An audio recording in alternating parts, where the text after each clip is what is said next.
사도행전 22장 30절에서 23장 11절. 이튿날 천부장은 유대인들이 무슨 일로 그를 고발하는지 진상을 알고자 하여 그 결박을 풀고 명하여 제사장들과 온 공회를 모으고 바울을 데리고 내려가서 그들 앞에 세우니라.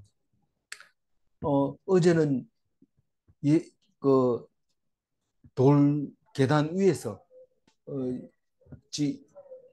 유대인들이 소요를 일으키니까 사도 바울을 피신시키려고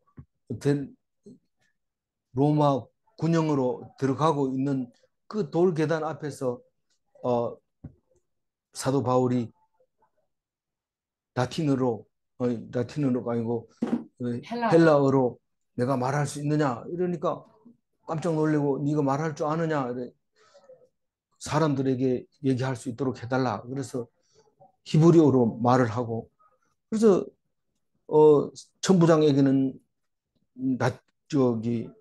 저기 헬라어로 하고 이스라엘 백성 유대인들에게는 히브리어로 말함으로써 사람들이 이게 말을 전달하는데 아주 또박또박 잘 전달하고 그 의도가 분명하게 된 것을 우리가 알 수 있습니다. 그래서 이틀 동안 돌 계단 위에 서서 착고가 채워진 상태에서 그렇게 간증을 하고 그래도 이 천부장은 뭔 말인지 못 알아듣잖아요. 히브리어로 하니까. 그래가지고 알아보려고 묻었더니 네가 로마 사람을 그래 해도 되냐? 이러니까 로마 사람이냐? 이래가지고 이제 가다 놓고 고민을 하는 거예요. 걱정을 하는 거예요. 이게 로마 사람 괜히 묶어가지고 내가 오늘 뒤잡 쓰는 게 아닌가 이런 생각을 하고 걱정하고 있고 그 이튿날 아침에 그래도 무언가는 이 소요가 일어난 거 결말을 지어야 되겠다 이런 생각하고 그 이튿날 아침에 천부장이 유대인들 도대체 무슨 말인지 내가 모르고 너희들끼리 막 어, 소리를 지르니까 이 바울이 얘기를 해도 너희들이 말을 안 듣는데 도대체 무슨 일이냐 그게. 그래서 천부장이 하는 수 없이 사내들인 공회를 열어줍니다. 사내들인은 이제 제사장과 장로들과 종교 지도자들이 다 모여가지고 이제 음, 논쟁을 하고 결론을 내는 그게 사내들인이죠. 그래서 사내들인을 모집합니다. 유대인들이 무슨 일로 그를 고발하는지 진상을 알고자 하여. 사실은 어렴풋이 알지만 그거 가지고는 어떻게 로마 사람을 어떻게 할 수가 없습니다. 그래서 일단 그 결박을 풉니다. 왜냐하면 결박을 재판을 받을 때는 정당하게 재판을 받아야 되니까 결박이 풀린 상태로 이제 쟁론을 하게 되는 거죠. 풀어놓고 이제 말합니다. 제사장들과 온 공회를 모으고 바울을 그 앞으로 데리고 가서 그들 앞에 딱 세워놓고 사내들인을 이제 개최합니다. 그 사내들인은 그 공회원들이 모여서 전부 한 말씀씩 돌아가면서 하고 할 말 없으면 그럼 결론을 내려가지고 이제 선포를 하게 되는 그런 거죠. 23장 1절 읽어볼까요? 23장. 23장? 바울이 공회를 주목하여 이르되 여러분 형제들아 오늘까지 나는 범사의 양심을 따라 하나님을 섬겼노라 하거늘. 이 사도 바울이 공회에서 딱 얘기를 하는데 원래는 고발한 사람이 먼저 얘기를 해야 되죠. 그런데 바울이 공회에 먼저 연설을 합니다. 이게 뭔가가 잘못됐는데 바울은 지금 속에서 부글부글 끓는 거예요. 뭐 이 유대인들도 만만찮지만 지금 바울이 더 센 거예요. 그래서 여러분 형제들아 이러면 나도 유대인이다 이런 말이잖아요. 물론 뭐 이방인도 아니고 유대인인데 유대인들아 오늘까지 나는 범사의 양심을 따라 지금 내가 서 있는 이 사내들인 이 상황에서도 나는 하나님을 섬겼다. 양심을 따라 섬겼다. 내가 뭐 사람들이 이래라 한다고 이래고 저래라 한다고 저렇게 하는 게 아니라 양심을 따라 섬겼다. 이렇게 얘기를 합니다. 그 양심은 자기가 가지고 있는 지식에 의해서 나오는 거거든요. 이 지식이 없으면 양심을 몰라요. 그래서 그 지식은 사람을 아는 것도 있고 율법도 있고 모든 것이 있습니다. 그게 잘못돼 놓으면 잘못된 지식을 가지고 있으면 양심이 삐뚤어지는 겁니다. 그런데 자기는 지금 양, 바른 지식을 가지고 있다는 뜻입니다. 이게 나는 바른 지식으로 하나님을 섬기고 있다 이런 말입니다. 그래서 나는 범사의 양심을 따라서 하나님을 섬겼다. 예수 만나기 전에는 저 대제사장이 시키는 대로 했고 무슨 일을 하려면 저 대제사장한테 가서 물어보고 했다. 그렇게 얘기합니다. 그러나 지금도 여전히 하나님을 섬기는 데 있어서 조금도 양심을 따라서 지금 지키고 있다. 그렇게 말하면서 결국은 제사장 대신에 예수 제사장이 내 속에 들어와서 명령하고 있다. 그런 말을 하고 있습니다. 그 유대 사내들인 대제사장이 볼 때는 이게 미친 거예요. 이거 지금. 여태까지 내 말을 듣다가 지금 헛소리를 하고 있고 그 속에 제사장이 바뀌어가지고 지멋대로 제사장 아무나 모시고 그냥 그 말을 듣고 있다는 것을 말하면 이게 기가 막힌 일이죠. 그래서 대제사장이 주체를 못합니다. 흥분해가지고 그 말을 듣고 2절 읽어봅니다. 대제사장 아나니아가 바울 곁에 서 있는 사람들에게 그 입을 치라 영하니. 여기는 뭐 사내들이는 뭐 저기 군대가 온다든가 이거 필요 없습니다. 유대인들이 군대가 있는데 그 군대는 필요 없고 뭐 청년들이라고 표현하는 그 군대는 필요 없고 로마 군대가 천부장이 지금 이렇게 공회를 열어서 지키고 있기 때문에 그 옆에 있는 사람이 군대는 아니지만 옆에 있는 사람 보고 입을 치라고 얘기를 합니다. 이거는 로마법에도 없고 유대인법에도 없는 겁니다.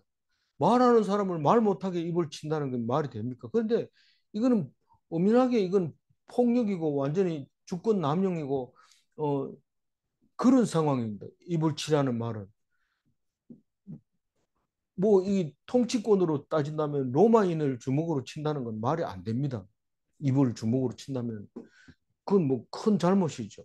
어쨌거나 잘못된 건데 지금 대제사장이 지금 흥분하게 됐잖아요. 그렇게 내 말을 잘 듣던 것이 저기 딴 사람 말을 잘 듣는 게 그게 어떻게 하나님 섬긴 거냐? 말이 되냐? 네 지금 말이라고 하느냐? 그 입 좀 다물어라. 그러고 입을 치라는 거죠. 3절 읽어보면. 바울이 이르되 회칠한 담이여 하나님이 너를 치시리로다. 내가 나를 율법대로 심판한다고 앉아서 율법을 어기고 나를 치라 하느냐? 아니. 이거 지금 막 대든 겁니다. 판사한테 대드는 거예요. 근데 뭐 이 뒤에 와가지고 몰랐다 이랬는데 모르긴 왜 모릅니까? 알죠. 아는데 판사가 판사 역할을 안 하니까 그 심판 받는 사람에게 욕 먹는 거죠. 어떤 판사는요, 앉아가지고 판, 심, 이 심판대가 굉장히 높습니다. 이 죄인이 앉는 데하고 판사가 앉는 데는 높고 책상도 높습니다. 이 터가리가 있어가지고 굉장히 높아서 이렇게 쳐다봐야 되고 재판관은 이렇게 내려다보도록 되어 있습니다. 지금도 그렇단 말입니다. 그러나 그 재판을 제대로 안 한 마음에 안 들면 죄인이 포박을 풀고 숨겨놓은 흉기를 들고 판사를 향해서 높은 그 단상을 들어가서 찌르는 그런 일이 생깁니다. 그러니 이 판사는 이 땅 위에서 하나님이라고 말합니다. 하늘에서는 하나님이 하지만 땅에서는 판사가 한다. 그렇게 말할 정도로 절대 권력을 가지고 있는 게 판사인데 그게 권력만 가지고 있고 내용이 없다면 그건 이런 일을 당할 수밖에 없습니다. 이거는 회칠한 담이여 하나님이 너를 치리로다 이렇게 말하는 것은 판사에게 흉기를 들고 달려드는 것과 마찬가지입니다. 네가 나를 율법대로 심판한다고 그 자리에 심판 자리에 앉아서 율법을 지금 어기고 나를 치라고 하느냐? 여기는 지금 사내들인인데 우리가 말할 수 있는 말할 권리를 기회를 줘야 되는데 말 못하게 입을 칠하게 그게 판사냐? 어? 그렇게 하면서 너를 치시로다 하나님이 너를 치시로다 이거 우리는 아무것도 아닌 것처럼 보이지만 이거는 엄청난 욕이고 저주거든요. 우리가 하다 안 되면 하나님이 너를 치시려다 하나님이 내려다본다 하나님이 그냥 안 둔다 사람이 그냥 안 둔다고 보다 훨씬 무서운 말이거든요. 그런 말을 한 거예요. 이런 비슷한 말은 음, 예수님도 여러 번 얘기했습니다. 마태복음 23장 27절에 화 있을진저 외식하는 서기관들과 바리새인들이여 회칠한 무덤과 같으니 겉으로는 아름답게 보이나 그 안에는 죽은 사람의 뼈와 모든 더러운 것이 가득하도다. 겉으로는 이 대제사장 복을 입고 사내들인에서 그 회장직을 딱 맡아가지고 지금부터 회의를 시작하겠습니다. 이러면서 폼을 잡는데 속에는 지금 뭘 해야 되겠다고 하는 게 들어 있습니다. 제가 뭐 이런 얘기는 덕이 안 되니까 안 하려고 하는데 사실 교회 안에서 그런 것을 봅니다. 이런 걸 봅니다. 그러면 실족하는 거죠. 장로라도 실족을 합니다. 그래서 감리교에서 실족을 하고 장로교로 왔는데 하나님이 인도하셔서 말씀을 읽게 하시고 말씀을 듣게 하시고 그래서 신앙생활 한 40년 하는 것 중에서 15년을 한 교회에서 오랫동안 이렇게 하게 되고 그 외에는 뭐다 짧게 해서 좋은 이렇게 어른이 마음이 편안한 어른이 됐습니다. 그래서 이게 이 이런 것을 외식하는 것을 봅니다. 어디에서 외식하는 게 많이 나타날까요? 사람이 많이 모이고 교회가 크면 클수록 외식은 공식적으로 되어 있습니다. 그 의식을 안 하면 그게 유지가 안 됩니다. 그래서 바리새인과 서기관들이 그런 것을 했다고 예수님이 야단치는 모습도 있고 누가복음에도 그런 얘기를 합니다. 11장 44절에 화 있을진저 너희여 너희는 평토장 한 무덤 같아서 그 위를 밟는 사람이 알지 못하느니라. 이 대제사장 앞에서 많은 일을 하지만 사실은 제사장이 그냥 얘기만 하면 그대로 됩니다. 모르면 이 백성들은 모르고 있어요. 제사장은 혼자 알고 있어요. 그게 평토장한 무덤이라고 야단을 치고 있는데 예수님은 알았어요. 예수님은 알고 있었어요. 그래서 야단칩니다. 그래서 이 4절 읽어볼까요? 곁에 선 사람들이 말하되 하나님의 대제사장을 네가 욕하느냐? 그 옆에 사람이 대제사장 말 들고 치려고 이러는데 막 얘기하니까 야, 네 대제사장을 그렇게 욕하면 안 되지. 다른 건 뭐 따져봐야 알 일이지만 대제사장 보고 욕하면 안 된다. 욕한다는 게 하나님이 너를 치리라 이렇게 하는 게 욕하는 거거든요. 막말하는 거예요. 이게. 그러니까 바울이 입을 엽니다. 5절 읽어보면. 바울이 이르되 형제들아 나는 내가 대제사장인 줄 알지 못하였노라 기록하였을 때 너희 백성의 관리를 비방하지 말라 하였느니라 하더라. 그러니까 옆에 사람이 없었다면 이거 그냥 넘어갈 거예요. 막 둘이 막, 막 들어붙어가지고 그냥 엉망진창으로 싸우게 될 겁니다. 그런데 옆에 선 사람이 이 대제사장한테 대들면 안 되는데 그건 율법에 있는 건데 율법이 어디 있느냐 하면 출애굽기 22장 28절에 있어요. 그 계명이거든요. 관리에게, 지도자에게, 재판장에게 예, 음, 비방하지 말고 대들지 말고 저주하지 말고 그래야 되는데 네 지금 대제사장한테 대든 거야. 그렇게 얘기하니까 바울이 형제들아 나도 유대인이라 이 말이죠. 나도 법을 안다. 근데 나는 그가 대제사장인 줄 몰랐다. 대제사장이 왜 그렇게 재판하냐? 그거는 말이 되냐?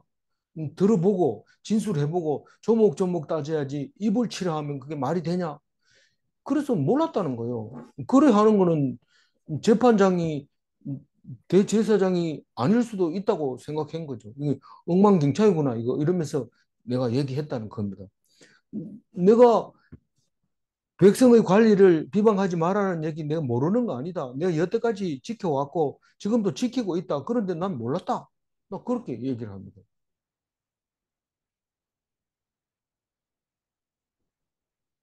이 말은 거꾸로 얘기하면 재판을 공정하게 하는 사람은 저주를 절대 받지 않는다. 그런 얘기를 하고 있는 거나 마찬가지입니다. 당당하게 그렇게 얘기하는 거죠. 그렇죠. 우리는 만약에 그 사람이 대제사장인지를 잘 알고 이 사람이 또 모를 리가 없어요. 없는데 그 이제 진짜로 대제사장이 겁이 나서 말을 못했다면 우리는 기독교인으로서 일반 사람과 다를 게 없습니다. 그냥 그렇게 당했을 텐데 확실하게 이제 한 방을 날리는 거죠. 그리스도인이 예수 믿는 자로서 뭐 그렇다고 해서 뭐 결박이 풀린다든가 이런 건 아닙니다. 그러나 분명하게 그렇게 잘못된 것은 딱 집어가지고 얘기해 줬다는 거죠. 이제 다른 얘기 합니다. 다른 얘기입니다. 6절 읽어봐. 바울이 그 중 일부는 사두개인이요 다른 일부는 바리새인인 줄 알고 공회에서 외치되 여러분 형제들아 나는 바리새인이요 또 바리새인의 아들이라 죽은 자의 소망 곧 부활로 말미암아 내가 신문을 받노라. 이게 그 대제사장에게 욕한 거, 입을 치라 하는 거, 뭐 그 관리를 비방하지 말라는 얘기, 뭐 이런 거는 사실 우리 현재 우리들이 살아가는 데 있어서 별로 적응이 안 될 것처럼 보여집니다. 근데 6절부터 얘기하는 바리새파와 사두개파 이야기도 별로 우리가 도움이 안 되는 것처럼 보여지지만 사실은 우리 일상생활 속에 늘 일어나는 사건인데 그거를 그림을 맞추지 못하고 그림을 그리지 못하니까 그냥 읽고 넘어가 버리니까 너무도 힘이 없는 성경이 돼 버립니다. 이게 지금 엄청난 능력을 우리에게 주고 있는 말입니다. 그러니까 우리 재판 받으러 갔을 때 그 재판장이 누구냐, 뭐 그동안 재판했는 이력이 어떠냐, 뭐 얼마나 뭐 돈을 잘 버는 사람이냐, 뭐 이런 거 알아가지고 재판 가는 사람이 있어요. 근데 그게 중요한 게 아니거든요. 그게 중요한 게 아니라 정말 재판하는 데에 내, 내가 억울한 것을 살피고 있는지, 판사가 그거를 알고 있는지, 그거를 귀담아서 들어야 된단 말이에요. 그러다가 판사가 잘못한 거 있으면 딱 손 들어가지고 나는 그렇게 생각 안 한다. 딱 그렇게 얘기를 해야 되는데 어쨌든 사람 잘 보이게 하려고 변호사들이요. 너무 뭐 많이 안다 하지만 사실 영적으로는 완전히 무식한 사람들이에요. 그 재판 받으러 갈 때 뭐 탄원서를 쓰라고 뭐라고 그랬냐면 불쌍한 나를 도와주시고 뭐 이, 다시는 안 그럴 테니까 뭐 그렇게 말을 쓰라 그렇게 써가지고 내면은 참작이 된다는 거예요. 그게 변호사가 하는 일이 그 돈 엄청나게 받고 그런 식으로 어드바이스해요. 변호사 찾아가지 마세요. 변호사 안 가는 게 좋아요. 안 만나는 게. 아니 뭐 다른 사람이야 뭐 변호사를 뭐 뭐로 생각하든지 간에 기독교인은 변호사를 찾아가지 마세요. 그거는 하나님을 안 믿고 사람을 믿는다는 뜻입니다. 우리는 죽으면 죽을 각오로 하고 믿는 거기 때문에 안 찾아가도 하나님이 살릴 사람은 살리고 죽일 사람은 죽입니다. 믿으시기 바랍니다. 오늘 6절부터 시작하는 것은 바리새파와 사두개파가 둘이 싸움이 붙어 일어나는데 그것은 바울이 몰라서 그런 게 아니고 일부러 싸움을 붙인 겁니다. 이 사두개인은 집권 여당이나 마찬가지입니다. 세상 일이 최고 중요합니다. 그래도 야당 일부에는 어, 깨인 사람이 있어가지고 부활도 알고 또 천사도 알고 성령도 알고 그렇게 믿고 있는 거지만 정권을 딱 잡고 나면은 정권 그것만 눈에 보이고 돈만 눈에 보이고 그 사업하는 그 일거리만 눈에 보이기 때문에 무슨 천사가 어디 무슨 소리 쓰고 막 이런 소리를 하면서 성령이나 천사나 부활 이런 거는 아주 저급하게 얘기합니다. 왜냐하면 정치에 무슨 천사가 나옵니까? 정치에 무슨 부활이, 정치에 무슨 그 성령이 나옵니까? 사도계파는 그런 거 몰라요. 누가 다음번에 대제사장이 되는지 반차를 따라서 가려면 우리가 우리 지파가 가야 되는 거 아니냐? 저 지파는 사람 숫자가 적으니까 적은 거는 뒤로 미루고 많은 사람 한 사람 더 넣어야 되는 거 아니냐? 이거에만 들어가 있습니다. 다른 거는 생각할 수가 없어요. 그 자리가 그렇단 말이에요. 사람이 나빠서 그런 게 아니고.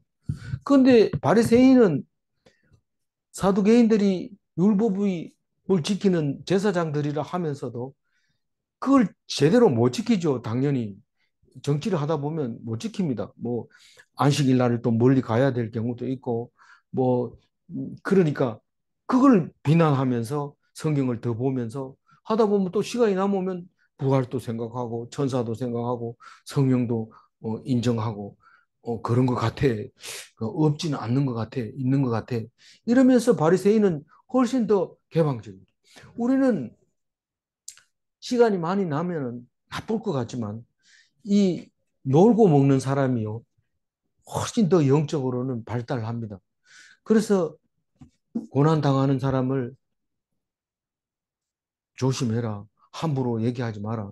그 사람이 영적으로 훨씬 더 성숙해 있고 더 차원이 높습니다. 그러나 일 열심히 하고 일에 몰두하고 또 그 자리를 차지하려고 애를 쓰는 사람은 그 일이 바빠서 생각할 새가 없습니다.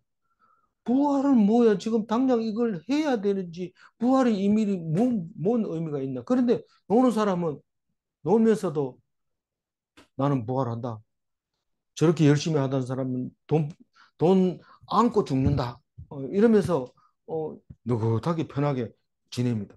그러다가 아들하고 가다가 큰 집에 불이 나서 소리 지르고 우는 소리 나고 대성통곡하고 이러니까 아버지가 아들 보고 니 저런 걱정 없제?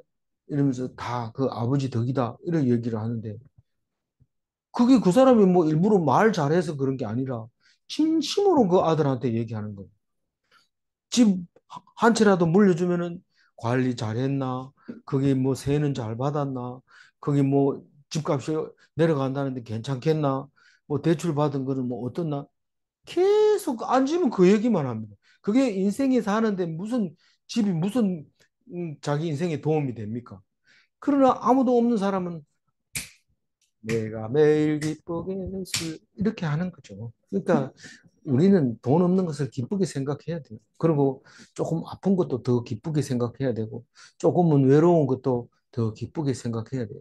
그래서 사두개인과 바리새인은 완전히 다른 거예요. 똑같은 이스라엘로 이단이 들어올 때는 둘이 협력해서 싸우지만은 오늘 딱 부활에 대해서 딱 얘기하니까 두 패가 딱 갈라지는 거예요. 그거를 그 구슬치기 할 때 구슬을 딱 때리면 구슬이 확 흩어지는 것처럼 사도 바울이 그 정중앙을 때려 부린 거예요. 뭐라고 때렸냐면은 부활로 심판한다. 네, 7절 읽어봅니다. 아니 6절에 내가 죽은 자의 소망 곧 부활로 말미암아 내가 신문을 받노라. 내가 죽은 예수가 살아나가지고 나를 사용하겠다. 복음 전파자로 쓰겠다. 그렇게 말하여서 내가 이제 예수를 믿게 됐다. 그 얘기를 하는 순간 이 사람들이 소요가 일어났거든요. 너희들이 지금 유대교가 아니고 뭐 이상한 종교에 미쳤구나. 이런 건 없애야 된다. 그리고 소요를 일으켰다는 사실을 이제 얘기를 하는 거예요. 부활로 말미암아 내가 신문을 받노라. 이렇게 얘기를 합니다. 바리새인도 뭐 정확하게 부활에 대해서는 모릅니다. 그래가지고 예수님이 너희들이 부활을 크게 오해하였다. 천국에는 시집도 장가도 안 간다. 그런 얘기를 한 적이 있잖아요. 그러니까 어, 있기는 있는데 정확하게 모릅니다. 근데 사도 바울은 부활이라는 것은 예수님이다 이 말입니다. 내가 곧 부활이요라고 할 때 그 부활이었다는 거죠. 그러니까 부활을 믿는다는 것은 예수를 믿는다는 건데 바리새인은 그건 예수는 모르지만 부활이라는 단어는 어, 있었다는 거예요. 성경에 보면 부활이 나오잖아요. 예수님이 다시 산다는 걸 나오니까 그걸 가지고 이제 딱 내비치면서 이제 바리새인을 자기 편으로 땡겨 온 결과가 가지고 오게 되는 거죠. 7절 읽어보면. 그 말을 한즉 바리새인과 사두개인 사이에 다툼이 생겨 무리가 나누어지니. 이 다툼이 생겼다는 것은 너희들은 부활 안 믿잖아. 우린 부활 믿는데 그럼 저 사람이 부활 때문에 그렇다면서 그러면 부활 때문에 그럴 수도 있지. 이러면서 이제 이 8절 읽어봅니다. 이는 사두개인은 부활도 없고 천사도 없고 영도 없다 하고 바리새인은 다 있다 하니라. 다 있다는 것과 아는 것은 다른 거죠. 그러니까 지금 바리새인이 그만 약해져 버린 거죠. 이 사람이 지금 저기 부활이나 성령이나 이 천사가 무슨 말을 해서 그렇다면 우리는 좀 생각해 봐야 되지 않겠느냐. 그렇게 하면서 서기관이 머리를 딱 굴립니다. 서기관은 뭐가 서기관? 성경을 쓰고 기록하는 게 예, 그 서기관인데 그 사람이 똑똑하잖아요. 예, 그 사람이 딱 일어납니다. 맞다. 이거 부활 때문에 그 바울이 이렇게 됐다면 이 부활이 우리는 알아보지도 안 하고 이렇게 막 야단치는구나. 한번 알아보자. 우리가 마치 이제 이단이 생겼다 이러면은 이단이라고 하면 아직 상대도 안 하고 우리는 말 안 할 거예요. 이거 문 닫아버리지만 깬 사람은 그래요. 그거 들어보세요. 당신들은 도대체 뭘 믿습니까? 이거 딱 들어보는 거예요. 그러고 보고 이제 음, 이걸 가지고 그러는구나. 그럼 그 사람 알았습니다 하고 보내고 다음번에 다시 오라 해가지고 그걸 딱 조사를 해서 당신들은 이걸 알고 있는데 이거는 잘 못한 겁니다. 이렇게 했을 때 오히려 그 사람들을 구원해낼 수 있는 거죠. 그런데 무조건 거절하면 안 됩니다. 근데 서기관은 그럴 능력이 있어요. 그런 능력이 있어요. 이 부활에 대해서 증언할 수 있는 능력이 있으니까 바로 서기관 또 인정합니다. 누구든지 서기관에 대해서는 맨날 필사를 하거든요. 그래서 사본을 많이 만들어내잖아요. 서기관이. 그래서 어, 구절 읽어볼까요? 크게 떠들세 바리새인 편에서 몇 서기관이 일어나 다투어 막 이르되 우리가 이 사람을 보니 악한 것이 없도다. 혹 영이나 혹 천사가 그에게 말하였으면 어찌하겠느냐 하여. 그러니까 이제 부활 가지고 얘기하면은 바리새인하고 서기관하고 한없이 끝없이 달려갈 것 같아. 그래서 그 부활 얘기는 바울이 얘기한 거니까 일단 그거는 우리가 거기에 휘말릴 필요는 없고 천사나 영이 말했다면은 어떻게 할래? 예. 바리새인이 이제 그 사두개인들 보고 그렇게 얘기를 하는 거예요. 그러니까 사두개인은 천사는 무슨 영은 무슨 이러지만 그러나 이 바리새인의 서기관이 딱 일어나서 이렇게 발표를 하니까 바리새인들은 맞다 이러면서 조용하고 저기 그 뭡니까 음, 바리새 사두개인들 사두개인들은 소리야. 뭐 인정을 안 해주겠죠. 안 해주겠지만은 그럼에도 불구하고 바리새인들이 지금 딱 이제 천사나 영에 대해서 어, 우리는 생각 안 해봤다. 그냥 눈앞에 보이는 것만 얘기했다. 그런 마음으로 딱 돌아서게 되는 겁니다. 그런데 사두개인들은 무슨 소리 하냐 이러면서 이번에는 바리새인들을 그냥 공격을 하는 거죠. 그럼 양쪽이 지금 급박하게 부딪힐 때는 이 천부장이 가만 놓고 보면은 이게 바울이 가운데 서가지고 완전히 찢어지게 생긴 거예요. 그러니까 어떻게 합니까? 10절 읽어봅니다. 큰 분쟁이 생기니 천부장은 바울이 그에게 찢겨질까 하여 군인을 명하여 내려가 무리 가운데서 빼앗아 가지고 영내로 들어가라 하니라. 그러니까 이래 놔뒀다가는 지켜야 될 로마 사람이 다치게 생기는 거예요. 그래서 군대를 보고 이 바울을 데리고 들어가라. 이래 있다가는 사람 잡겠다. 이러면서 데리고 들어갑니다. 마지막 11절 읽어봅니다. 그날 밤에 주께서 바울 곁에 서서 이르시되 담대하라. 내가 예루살렘에서 나의 일을 증언한 것 같이 로마에서도 증언하여야 하리라 하십니다. 그러니까 우리가 아무리 세상 지식이라 하면은 성경을 해석하는 지식까지 합해서 세상 지식이라고 합니다. 그러면 그걸 가지고 얘기를 할 때 해결이 안 나는 거예요. 그래서 사도 바울은 이렇게 해결이 안 되는 거는 결국은 이 두 사람의 차이 나는 걸로 말미암아 이야기함으로써 이 기득권으로 인한 소요가 생긴 거예요. 기득권은 다시 말해서 시기심에 의해서 생긴 겁니다. 우리가 이단이 아무리 그 잘못된 길이라도 조용하게 관계없이 살면 우리가 그 너무 이단 척결하는 사명을 가진 것도 아니고 그런데 이 이단이 자꾸 들어와서 교인들을 뺏어가고 또 그러니까 이단을 그 대적하는 거 아닙니까? 그런데 그게 결국은 기득권으로 시기심으로 인한 소요입니다. 그게. 그런데 부활의 논쟁으로 바꿔버림으로써 확실하게 말씀을 가지고 승리하게 되는 겁니다. 그러니까 오늘 앞에 사건도 다시 말해서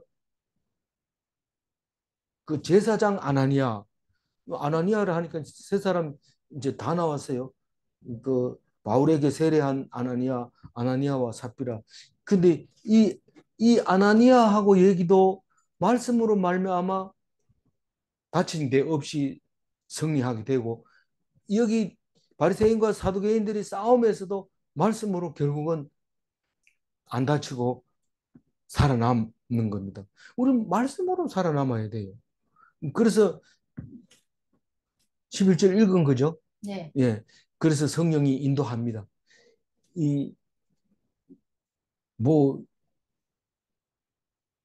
성령이 없으면 누구한테 얘기해야 돼요? 대제사장에게 얘기해야 돼요. 근데 성령님이 오시면은 주님이 밤에 성령으로 오십니다. 오셔가지고 바울 곁에 서서 항상 함께 하시니까요. 담대하라. 왜 담대하라 그래요? 지금 이 가둬놓고 일이 해결이 안 나잖아요.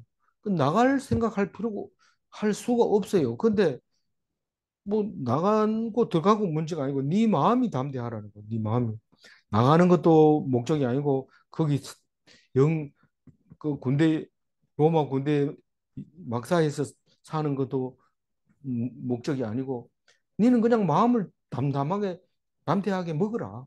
그리고 네가 예루살렘에서 지금 목숨을 내놓고 두려워하지 않고 지금 간증한 것처럼 또 로마에 가서도 해야 된다. 그 말을 합니다. 근데 지금 예루살렘에서는 청계에 서 가지고 이틀 동안 묵상 분량에 간증을 하고 오늘 공회에 나와 가지고 바리새인과 사두개인이 싸움 붙이고 그 대제사장 아나니아한테 막 욕하고 대들고 그리고 로마에 가서도 그렇게 하리라. 이런데 로마 가기 전에 가이사랴에 갑니다. 먼저 내일은 이제 가이사랴로 급히 야간 호송 작전을 벌여가지고 예루살렘에서 가이사랴로 내려갑니다. 그 가이사랴로 내려가면 유대인들이 많지 않아요. 그래서 그 가가지고 총독한테 또 간정을 합니다. 그리고 로마로 가가지고 로마의 가이사한테 황제한테 또 간정을 합니다. 그래서 이제 그 이달 말까지 이 사도행전을 묵상하게 되고 그 다음에 다음 달부터는 예레미야를 묵상하게 됩니다.